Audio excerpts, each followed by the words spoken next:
Hi, this is the daily Forex report for August 25th. We're going to look at the US Japanese yen pair first. This pair moved higher, created an inside bar, looking for it to continue to move higher. This particular pair has hit some hardcore support if you look historically back, and I believe we're going to see it continue to move up, holding that support at least for another several sessions. I wouldn't be surprised if we got back into this range as far as where price is headed. Now, look for this pair to, overall, it does have a downward trend, but as I just said, it hit support, so I think it will come back up. Look for it to potentially hit some resistance, though, around 85.07, possibly hitting some support at 83.75, and these are more of a short-term view than a long-term. Okay, now the Euro USD pair closed higher today, has created a swing trade opportunity, so definitely look for that. This particular pair is moving down, biased is down. Look for it to potentially go as high as 127.99, possibly as low as 125.23. Look for some resistance around 127.30, and look for some support around 125.75. Okay, now looking at the pound US dollar pair, this particular pair closed higher today, did create an inside bar. We'll talk about that a little bit here in a minute. But look for this pair to potentially go up and hit resistance at 155.50, possibly moving down and hitting support around 153.50. Okay, let's take a look at the US Swiss. This particular pair closed down today, had a pretty good tail, hit some support, bounced back up into the range here. We are looking for this pair overall to continue moving sideways with a slight bias to the downside.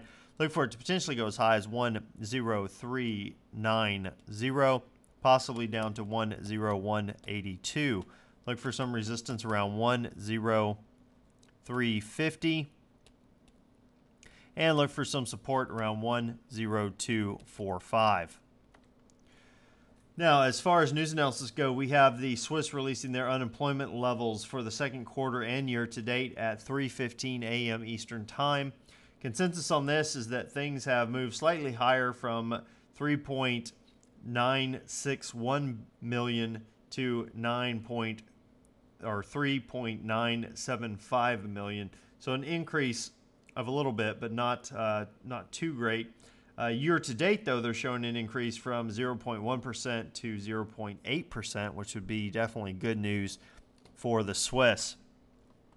Now, what am I looking at? Well, let's take a look at this inside bar. We normally look at inside bar breakouts and look to buy if they break the previous high and the sell short looking at the previous low.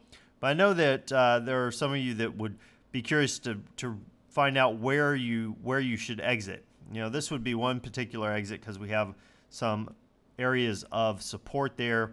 Here would be another one because we have areas of resistance, support that confirm it. But if you want to take a little bit different view than what we normally do on this, you got to back out a ways. Maybe not that much. Basically, you want to take a look at some Fibonacci retracement lines. So let's grab this, look at this complete run up, and then look at where we're at. Let's zoom back in. There we go. So we're headed down towards the 38.2 retracement in between the 23.6 and the 38.2. So if it's going to break out to the downside, where would be a logical place to exit? Right here.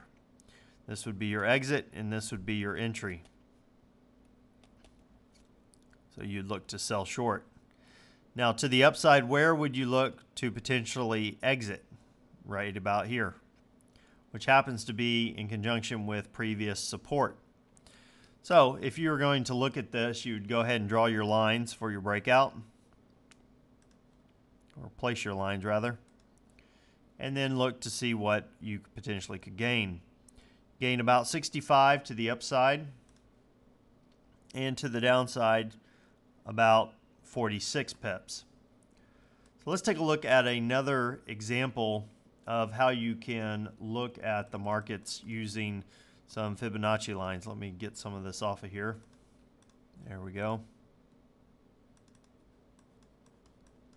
So we have the strong move to the upside. We're in a retracement on the euro. Let's take a look at it. Okay, so we have a swing trade opportunity in this pair that was created over the past 3 days. So we're taking a short-term setup and looking for a long-term view. If you notice, we've hit right at the 50 mark and bounced off of it to some degree. Now, it could come on down and go through that 50 mark and head towards the 61.8, which you could take advantage of that as well.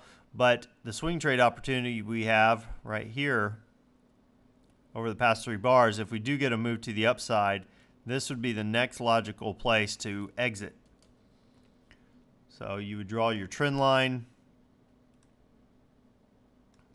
and then look to exit when you hit the 38.2 retracement, about 48 pips up.